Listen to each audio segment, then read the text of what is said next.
Hello, friends. Welcome back, Love Ninjas. This is Let's Dig Into That. Whoop. It's a call to connect. Here, it is our mission to remain honest and curious. Yes. To promote intentional connection through meaningful conversation. And today, I am here with my athlete with a mad beat, the resilient and brilliant, it's the one and only JT. Woo! What's up, baby? How are you? I'm doing well, thank you very much. Wonderful intro. And everybody, the person that just introed all of us, she is a jack of all trades and independent as all can be. We've covered that. However, did you know she loves deep with compassion while she wears every hat? It's Jordan, everybody! That was good. I didn't know compassion and fashion and hats. Thank you. That was nice.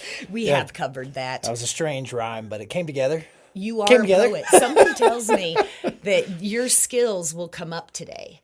May I just be the first to kick things off? What's this meaningful conversation all about, baby? Right? No pressure. No pressure on the meaning. We are just going to dig right on into it. Because you had personality as a young kiddo. Yes. You came out hot. And burnt, some would say. That's right. Came out a little crispy. Yeah. And so if we were to take a minute and look back at younger JT, do you think that I hate to go, you are perfect in my eyes, but were there perhaps flaws that turned out to be gifts? And I know we've got some obvious ones, but I think that conversation is I'm curious to flesh it out a little bit on why are we squashing all these flaws when it couldn't be what makes us so awesome? I love that. And we ended an episode talking about what if our grandfathers and our grandmothers told us about the mistakes they made, opposed to like all of their achievements and what that. I am flawed deeply. We all are. Truth telling time. We've talked a lot about this one too, but I am a dyslexic, which has now been categorized in the neurodivergent category of people.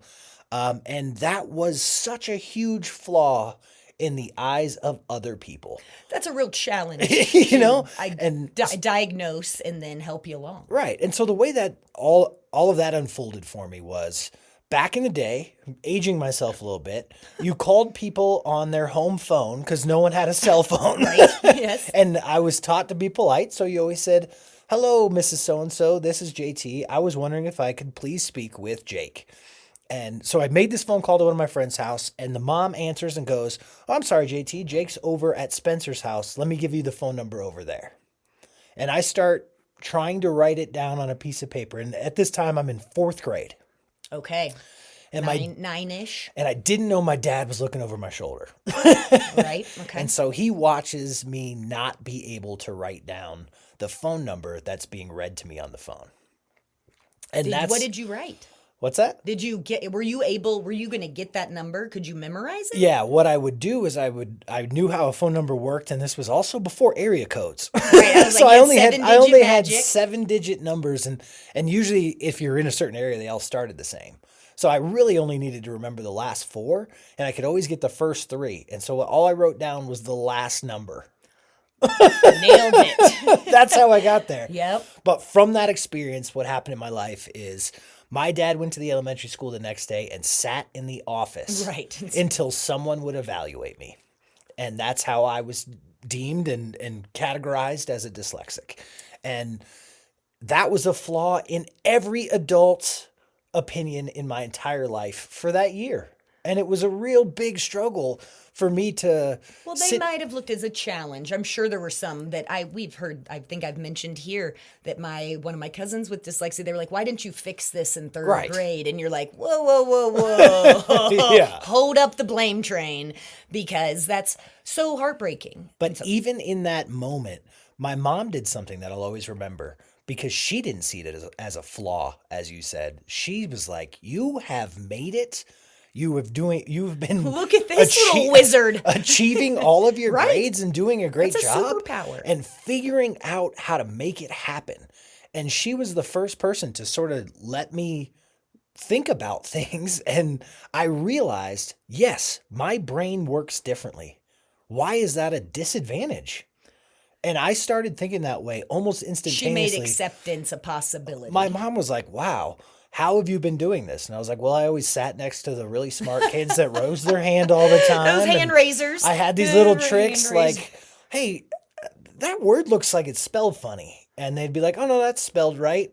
I was like, oh, I thought it had an E in it. And then they'd read it for me. They'd say it. And boom, I know what that word is, and I can put together the rest of the sentence. Locked in. And so she was like, wow, how you've been able to get this far in school not knowing how to read. I am. It is. It's very resilient, and yeah, it's some superpower status to have that as a young kid. So you had the idea that, okay, there's a chance this might not brand me forever.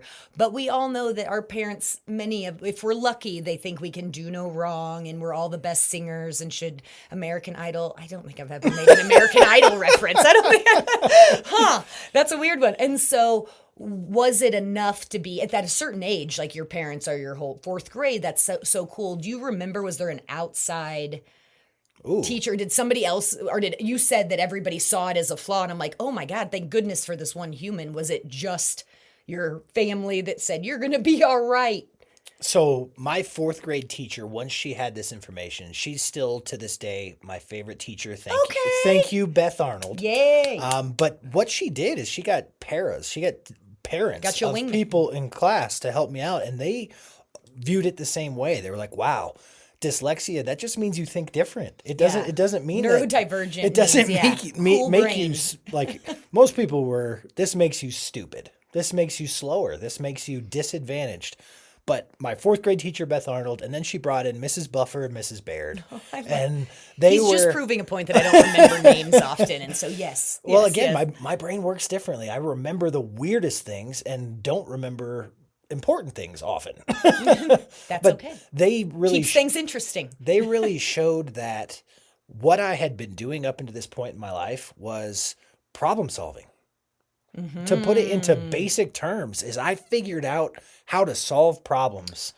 Okay. Without the assistance of others. It was all me trying to figure out how to get over this obstacle and not get found out. Right, don't get outed, yes. And there was certain adults in my life, and those three people who helped me and coached me along were people that were like, this is a gift that you think differently, and I'm so impressed at your problem-solving skills.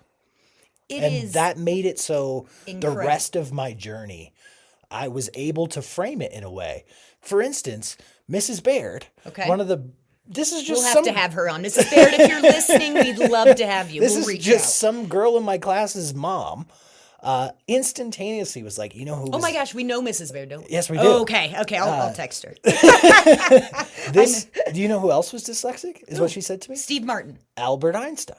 Oh, yes. And she just listed off all these amazingly smart people in the eyes of society that had the same ailment in their, yes. I don't know what else to call it, but diagnosis. It was diagnosis, but it was viewed as this problem. It was like, you have this and it's gonna. Do you think it's trending right now to be dyslexic? It is definitely. Well, parents are like wanting their kids to get this diagnosis now. It's true that, I mean, just you described such exceptional help that you had one-on-one opportunities for folks to not only notice, be able to reframe the situation, what you're, because it's the wiring of your brain, you're just who you are, and allowing the brainstorm, the pushing that limit of like, oh, let's see how we can use these powers. Exactly. Like, that kind of attention is really, really special in that situation. I appreciate that very much, and just got to take a quick second. Miss Budwit, Miss Murray, Miss D. These are all the reading teachers I had for the next 8 years. So they all deserve a shout out. Yes. And then you went in, you got the 8th grade reading level in 8th grade. Yeah, that was an interesting thing too. It was like the whole goal was let's get this kid up to reading level. And I worked my ass off. After school, I had to do extra reading classes and show up to my sports practices late, which was mortifying. Yes, othering a little bit. So I was so motivated that when I started high school, I wanted to be at grade level, and I achieved that goal. But what it meant for me was never again in my schooling career did anyone check back in. he got to 8th grade. We don't need to check that again. I'm feeling like you got a lot of attention, and so. But anyway, let's turn this on you a touch. Good reader. I'm sorry. Excellent reader. I did fall into the system really beautifully. I am a achiever, performer. Yeah, I was valedictorian. I did summa cum laude and so whatever. The system of schooling suited you. Yeah, and so with that achievement, having all of that outside recognizing, I knew what I needed to get the attention that I wanted. And so there comes that, okay, now you're 18 and I have entrepreneurial skills, leadership, things I'm a big, we talked about fists of justice. I'll get loud and draw a crowd. Coming in hot, yeah. But I'm also, we discussed, very independent, very introverted and things like that. And so struggled to find myself at a point of if no one else is looking, And so what really does fill me up. And no, I'm riddled with flaws if we want to dig into that. But I was just dang, you worked so hard. And I was just acting like an asshole, just tapping. But what a scary thing where you're just hitting your stride. And I'm nobody's going to hand me, a gold sticker on my paper anymore. Right. And you mentioned the system. I think that I'm always going to hang on to that word and want to discuss it. Because what you just described, I think is something that a lot of people fall into as young people. That 18 years old marker in our society here in America is challenging. And I've always framed it, this is probably stolen by a professor or teacher, so I don't want to take credit for it, but I've always framed it in a ladder. In school, in American society, we start down this path. And I look at it as ladder rungs. And you climb this ladder, right? Mm-hmm. And it's narrow. A ladder isn't wide. It's just this big. I got a visual on this. You've got to climb up it. And each rung, as you go up the grades, you start in kindergarten and we all finish senior year if we stay to the system's course. Well, we have that younger than even the school with, growth metrics and developmental with babies and all the information on there. My baby's not rolling over. Right. She's not rolling or making the sounds that I think. And again, we don't have children, disclaimer, speaking only from personal experience. But that has to be really intense to have those markers that you're sweating over your percentiles. And well, it also trains you to stay inside the system. I'm going to climb this and I'm going to go to first grade and then I'm going to go to second grade and it's going to progress. And you learn that these are the things I need to achieve and I get praise and I get credit and people look at me like I'm being successful by following this path. And then all of a sudden... we're all sheep, is that what you're saying? Every ladder has an end. And that's what you're feeling, the 18 for That's you what I'm saying is I think our society tells us if you don't know what you're doing at that stage, when that ladder hits its peak and you don't know what's next, you're flawed. Oh, yeah. I think there is some because all of a sudden you're on your own. Commitment, some jumping in before where it is you have a curfew perhaps, and the next day you have to know your, career path for life. Absolutely. And so I know you're a fan of gap year and whatnot. I have to quickly go back to my experience just climbing along, looking cute on my ladder, just jumping rungs and posing. Getting those A's, getting those awards. I think about kiddos that I might have gone to school with that had similar, we'll just use the example of your actual experience, was struggling to read, that didn't get the attention or have the support once identified to go, now you're going to have to deal with this for a lifetime and not have, and that's where the ladder freaking terrifies me. It is terrifying. Oh no, nobody looked at this individual and said, so you can't read. Turns out, amazing painter. Turns out you rock at music. Turns out you are you are so courageous. You're going places, kid. I dare you to get in your own way. Absolutely. How amazing would it be if our society was like, oh, wow, this person's got dyslexia, or we found out that they don't read well. My own personal experience is what I'll tell you this too. I could read music before I could read. Before I could read words. Yes. I understood music and it was symbols and it made sense to me. And I was able to piece that together. But what if our society saw, hey, you're flawed in this. Let's see what you're great at. Right. You know? And it is tricky to have that I think it again, your mom being awesome and pointing out like, okay, so we've got this information, how we're going to make it work for us. Yes. Adapting to change, another throwback. But having somebody, I think this is, kind of, that is really important to me suddenly is like my quest in life. If you can take the time and see that, if I could be the validator of letting, if I could notice in one kiddo, like, hey, that was awesome how I noticed you shared with not only your sister, but also this kid in line behind you, all in front of us before you got your ice cream. And like, have you always done that? Like, and giving it, praising publicly, giving a little audience to that, where that kid, the confidence, and because you took it and ran, you had a lot of people on your team. I did. I had a great team of people helping but me. You did take it. And so, but those seeds have to be planted. And that is, and we have so much power in, where diagnosing, like I'm diagnosis, loudmouth, chatty, all that stuff. I'll take that. And that gets me in some trouble. Chatty Kathy, you definitely nobody calls me Kathy anymore. Stop. The comics, I don't know. Gift of gab. Yeah. Gift of gab is definitely something that you have. Lack of filter. Do you look at that as a flaw? It's got me in some trouble, of course, but not.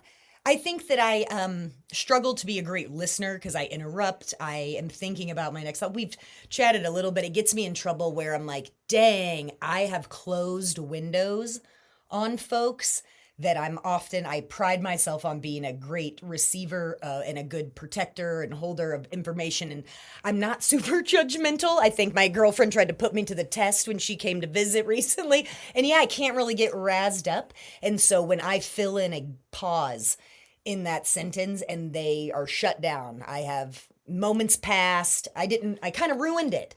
And so I think that I opened my pie hole and have ruined some pretty prime moments, unfortunately. Okay.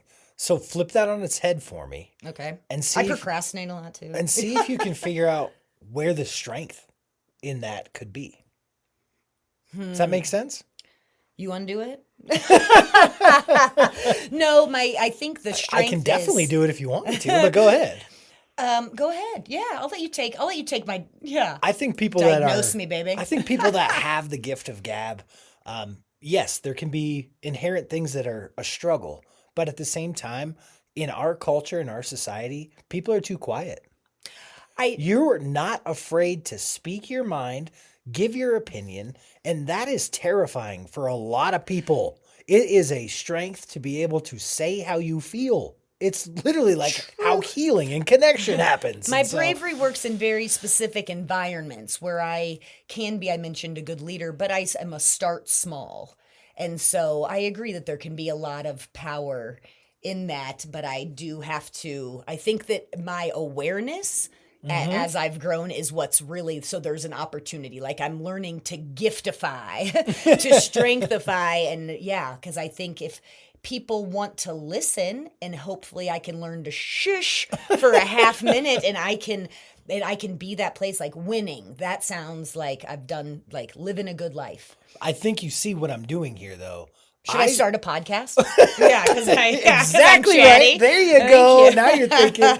I would truly argue that every flaw that you have is just a mask for a strength that you want to cultivate. Yeah, like I'm impulsive. I was thinking about that and I'm like, impulsive is not always a good thing. It can be very fun to be near people who are impulsive, but we've talked about like, proposed you on the second date. I bought my house after not touring the inside. Both actually. The house before this, I wrote it off for sight unseen. I have a knack for a big... Those things worked out pretty well. Yes, because I know my strength is figuring it the heck out. There you go. And so I try to, and maybe that does mean I'm a little safe sometimes, but I do think that I'm obviously I am a risk taker with home purchases and marriage proposals being on the line here.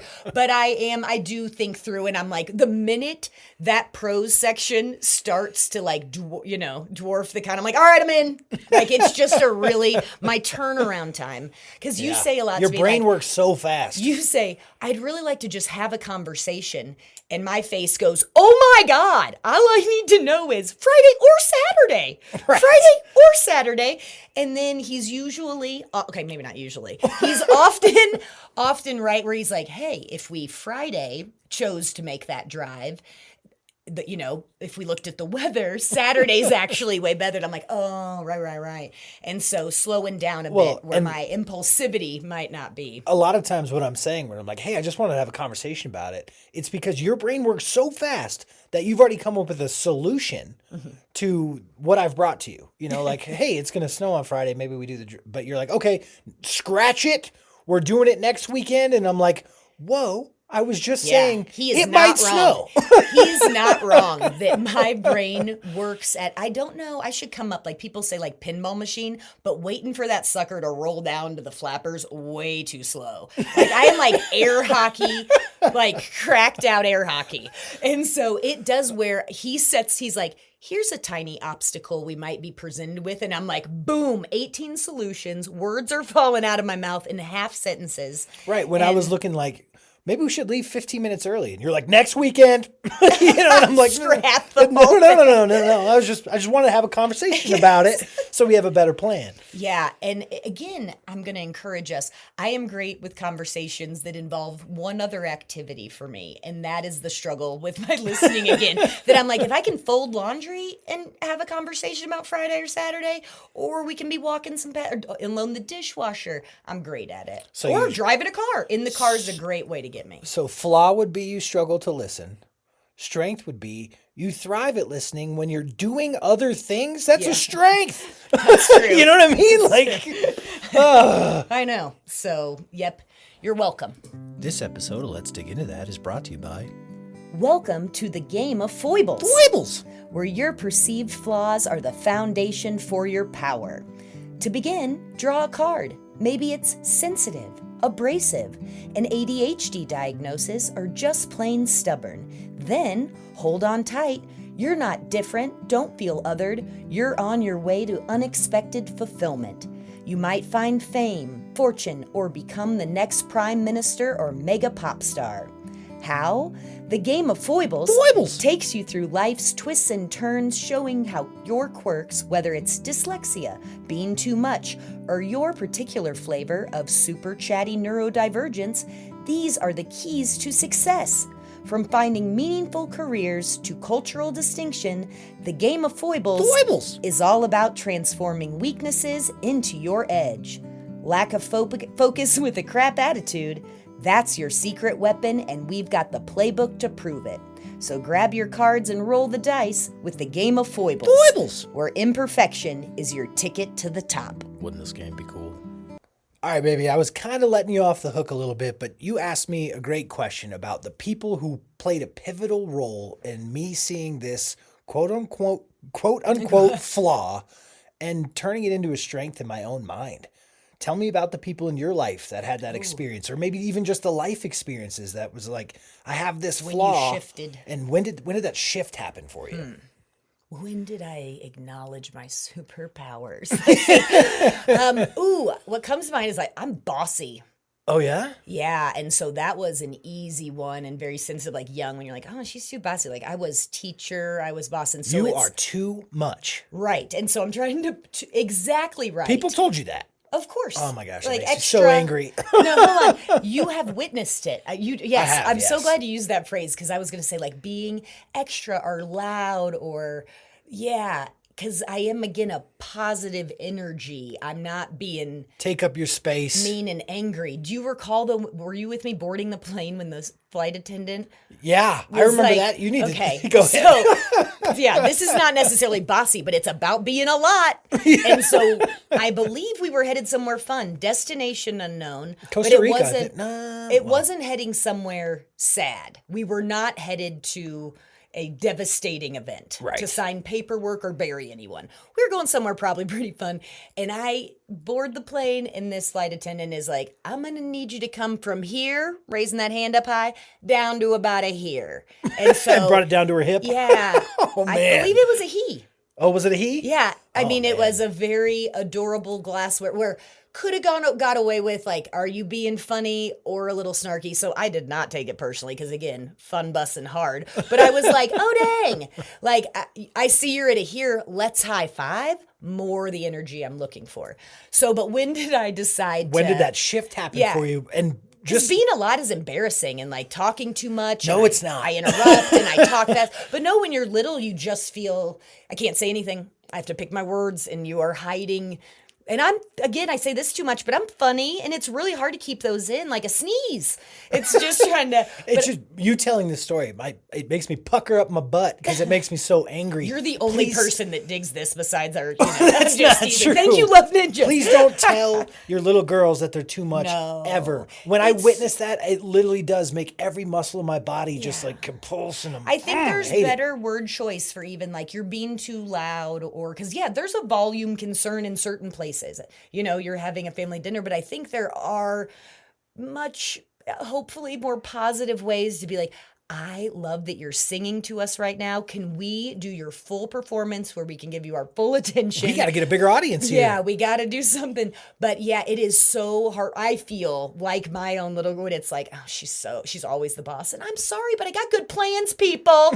And so it's just not get a surprise. In line. Come on. Yeah, that I have worked only jobs where I was my own boss or had the title of manager in it. And that makes sense to me. Because I try, like, do I have issues with authority? I don't know, but I think I like to in that situation. I like to see eye to eye. I did not. I was not in the military. It's very, very clear. So this shift happened in your life when? Right, and where you so started I think seeing about that as a strength. I think that like my pride piece of my heart in a good way. Maybe prideful is another flaw that I'm just going to own today. But I think about it's not Brad Pitt, but he's from Missouri. But when I saw that boy in Africa saying. He was there for health, and he was then made a comment about education and the affordability, the unaffordability, the lack of access, yada, yada, but $16 US for 12 months, meal, uniform, transportation. $16. Teacher tuition. For a whole year of school, all the stuff. Yeah, for all the stuff. And again, that was the number one limiting factor of these kiddos getting in to the building, getting the education, getting the access, was not having that $16 for the year. And that again, we're talking it would lead. You had Africa? the 16, and if you didn't have shoes, because again, your uniform was top and bottom. And when I visited, it was like, okay. And so Towanda became my family's. I love it. I started a non-for-profit my junior year of college. I wanted to use my powers for good. It felt like bossing around in the right ways. I stinking loved it. We operated for over 10 years, made 2 visits to Cape Town, and took women in my family, and they were so incredible. And saw the need on site, put their hearts out there and started an organization called Towanda, which stands for, as we know, Templeton Women and Nieces Do Africa. Hilarious, but that's what they came up with because we all just we love Towanda moments. Towanda is, if you don't know what that is, fried green tomatoes. Please Google it. It's Kathy Bates, another, I can't wait for her to answer my interview calls. She'll get back to me. Brad Pitt.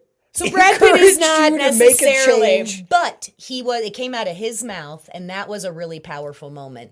And I also had I had a little entrepreneurial shoe business at 15, and I met my mentors. They saw a little sparkle in my follow-up invoicing. I had some COD, and I needed cash on demand. I couldn't drive myself there. Cash on delivery. My mom's waiting in the car. I'm going to need some cash. Is. I did say on demand. Cash on delivery, exactly. And so they allowed me to flesh out and explore. I got to go to market and buy children's fashion with them. I got to learn how to do the business side, and I made big calls in purchasing, and they took my bossiness and say, bring your little sass in with us. Yes. And it was really, really great to have that type of support. Parents, just if you're listening to this, just take this as if your little girl is full of sass and a little bossy, maybe she's going to be a CEO. Like, come on now. Yes, embrace. Encourage, embrace. That is exactly right. Like, and noticing, again, the tiniest moments when you were like, you were so brave. I watched how you walked into that birthday party when I dropped you off, and you made sure to say hi to the birthday girl first, and then you said hi to everybody else, and that was so cool. Yes. You know, and you even said thank you to the mom without me even asking, and the parents were there, and you acknowledged. You know, you praise in public. Yes. When you have to give some bad news, or maybe and then poison him quietly at home. I'm just if you have to do some disciplining or doing some correction, private. So praise in public. Right. And then And then if you have to criticize or correct, poke in private. Poke in private. I like that. Don't poke your private. I know that got weird quick. But no, thinking about this birthday party kid, I'm suddenly like, I do struggle walking. Like, it is a flaw that I'm not often brave, where I won't go to things because I can make a million excuses, like, the weather, or I'm doing X and Y tomorrow night, or I just saw so-and-so, and I can sweatpants, bra off, chill, phone down, and be in my own zone. But this little brave girl thanking everybody at the party, what could we learn from the children? Oh, man. Because you kind of had me going with this kid going, all right, I can spin that. I can spin this. Kids are amazing. And I'm just saying. You heard it? Yeah, I agree. Someone who works with kids, the way that they see the world is without the tarnished judgment that we've all, just there's hope collected in our lives, for lack of a better word. But they're see bold, things. I think, in that way. Absolutely. There's a boldness that comes out where it's just like, I really want to wear this, or I can't help myself. Do you remember you had one kiddo, we are respecting all HIPAA rules, I believe, but was feeling it, having a tough day, and just outside went, puberty! I do remember that. And I'm like, been in the middle of a volleyball game, yeah. And I'm like, that needed to come out. And that's not exactly a primo example, but I'm like, that fearlessness of before they are shut down by, you're different, that's weird, that's too much, that's too little. By judgment and people telling them that they can't. And a great example, you used excuses. You said that you're an excuse maker. If there's an event on the docket. We've established I was a big fat liar for a very long time. and you're not into it. You try to make an excuse like that to a kid, they start thinking very rationally, and they're like, okay, so it's raining, but you're inside in your car. Are your tires good? Your tires are good? I don't get it. Yeah. That's how kids function. Mm-hmm. And that's why I love it. Because they're holding us accountable of, you said we were going. What the hell? We can't control the rain. Please don't curse as much, children. Or do you. But that's the best way I can sort of describe why I love the way a kid's brain works. So your narrow ladder of the system, which again allows for exposure, where how do we learn what we like? Like, in a perfect situation, we all would have no financial obligation of going into college, no metrics of a letter grade, but you got to explore what excited you and what, like, okay, so yada, yada, yada, that's not a thing. We all have these metrics. So you suck at school, and that's not Which your happens, venue. Yeah. What happens to those? How do we either differentiate and come up with more variety of interests, strengths? Like, you don't have to just be an athlete or a singer songwriter. Like, we were obsessed with, good old the pizza king of all time, Chris Bianco, who wants to become a master of, from down to the flour for the crust. And we've had some killer pizza. There's some rock stars out there, but this man's commitment to, we of course have watched something recently, but the classroom setting was not a fit. No. And the desire to belong was a massive need. And this kiddo worked his tushy off to find something and rock at it. And he found pizza because he couldn't play sports. And I know that we're now just plugging. Asthmatic, couldn't play sports, but he had something friends needed. He had food. He had the warmth. He had the soda access. And that's he made the party. That's what I'm good at, making a party. Exactly. He made the party. And guess what? He had that moment too. In Chris Bianco's story, he was wandering around and he walked into a deli.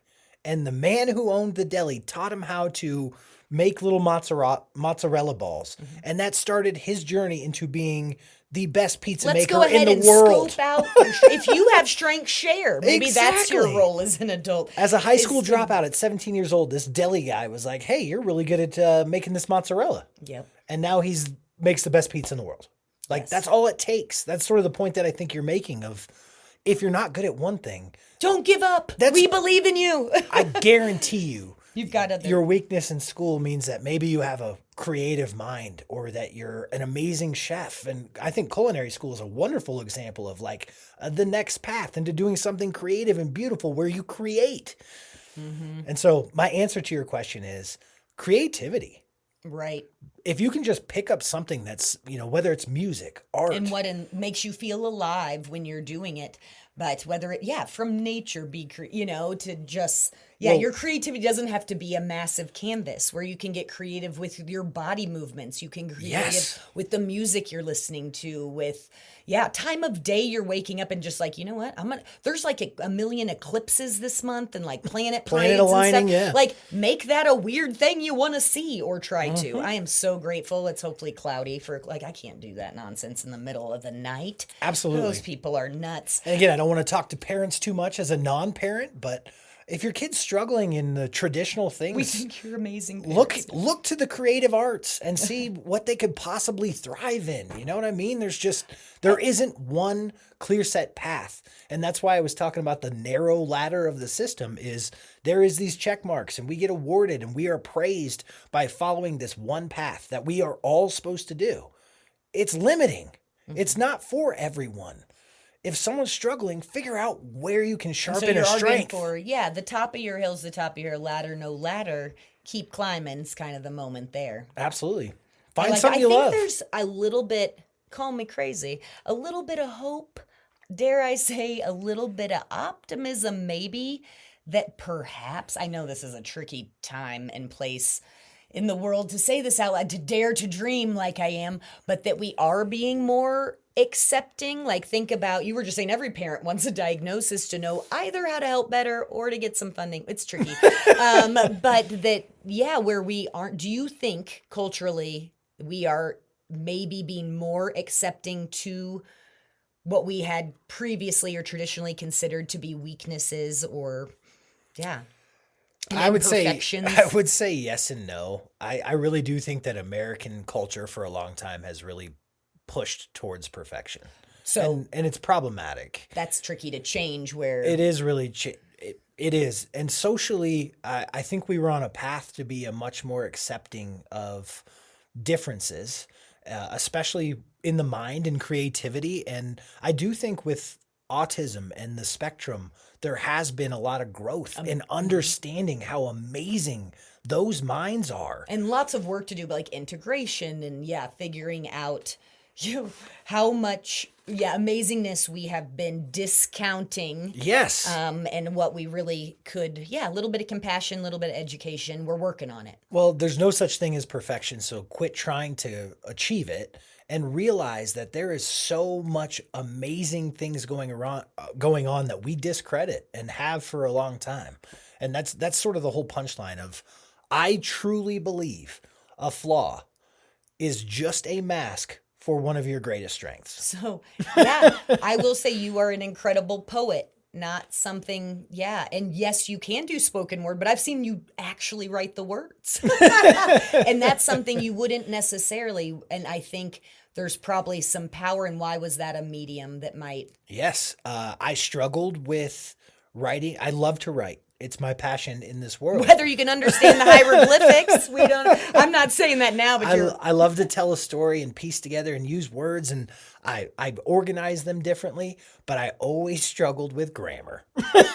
Punctuation, grammar, specifically. And that's a good call. Freedom of the punctuation. There is a term in poetry called enjambment, and it means that you just don't use, it's purposeful. Freedom. That you don't use punctuation to make sure this sentence or couple sentences reads in one quick way, because that's how you want the reader to read it. And so poetry uses grammar as a part of the language as opposed to just a rule. And it made so much more sense to me. And in the way my mind works, poetry was a strength because I get to play with the words the way that I see them, as opposed to having to follow this outline. the hamburger paragraph of intro, 3 supporting arguments, and that stuff killed me. But then poetry came along and they're like, yeah, do whatever you want. And I was like, really? I'm JT. I'll be staying here. Are you kidding me? Yeah, because I see you functioning within the ladder, but you would not be using your hands and feet like a normal person. We don't use normal often, but that's the perfect image to be like, he one arm skipping stuff. And so I think that is, how cool to find that. Because I am dying. Could I request if you're feeling rage pirate today or love ninjas out there, if you have a flaw or a weakness or something that we don't want to call it that, but if you have self-identified someone else has told you that it's a problem. That's absolutely true, because hopefully you have not, because you are perfect in every way, perfect as possible. But yes, if there was something that was considered a hindrance or a possible limitation that you made rock your world or became your reason, your why, please, pretty please, send us a note. I would love to share in this moment. So it could be a comment on Instagram. You could go on our website. Anyway, you could send us an email to let's dig into that at gmail.com. Let's dig into that. Please tell us. That would be amazing.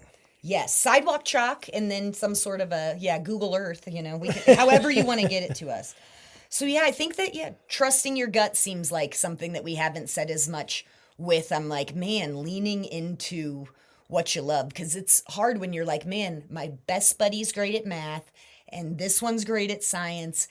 I'm not feeling anything. Gym class, not really. Art, sorta. It's just not in this building where my magic is happening. That's so hard. It is hard. And I just want to, mix it up. We want all the special and all the unique. I feel like my quest now is I'm going to admire out loud. Admire out loud. I stole that line because I know you did, and I know who you stole it from. Yes. And that's awesome. We have an amazing friend who I was like, thank you. That was really like the timing and the word choice just hit us with a joint compliment that felt so good. And I was like, over the top.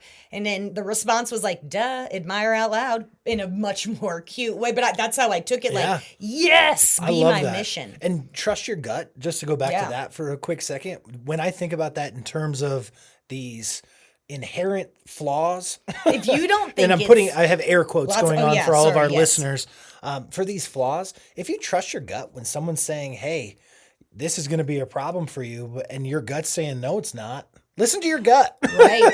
I know. This is not encouraging anyone to drop out of school at all, but it's true that if you have that, you're going on tour and your dream is to be on that stage and your the opportunity presented itself and your gut says yes, but the system says, better not. We are leaning toward, do you? And so again, I'm a pro-con weigher, so I feel I am a practical impulse. Renegades are the people that change the world. Renegades of funk. Oh, we're going to need new swag. That's right. And a Rage Against the Machine shout out. I love it here. It's not the people that stay on the straight line that impact change. Just saying. It's absolutely true. Yeah. Well, I think this has been awesome. What a great topic. Good job, baby. Thank you. I knew you were a little difficult weirdo. It felt catered to my difficulties that I now view as strengths in my life. But this is the time for us to rally together, to encourage each other, to stay hopeful, to celebrate that, not everybody is dealt the same hand, fair hand, and that is not their fault. We are all Nor does it need to be your fix. Let's make our flaws fabulous. I don't hate it. Come on. Fab flaws. Agreed. Renegades. Your flaws are just masks to your greatest strengths. Well, shoot me an email. We will read them out loud if you want us to. Let me know. But I think this has been so wonderful. Yes, great topic. Oh, bossy. Party of one right over here. Can't read. He told me again. Best read dyslexic this side of the Mississippi. Come on. Do you know which side of the Mississippi we're on? West. Okay, good deal. All right, you are better at geography than me, probably. All right, well, this was delightful. You missed the joke. I didn't say right or left. I said west. It is true. Yeah, he does have a small L written on one hand and a red. No, I'm just teasing. Pretty funny tattoo, actually. Left. Someone has it. Oh, yes. Sure. All right, baby. Thank you, everyone, for listening. It means the world to us. I'm JT, everybody. And I'm Bossy Jordan. Until next time. Be brave, beautiful friends. Whoop, whoop.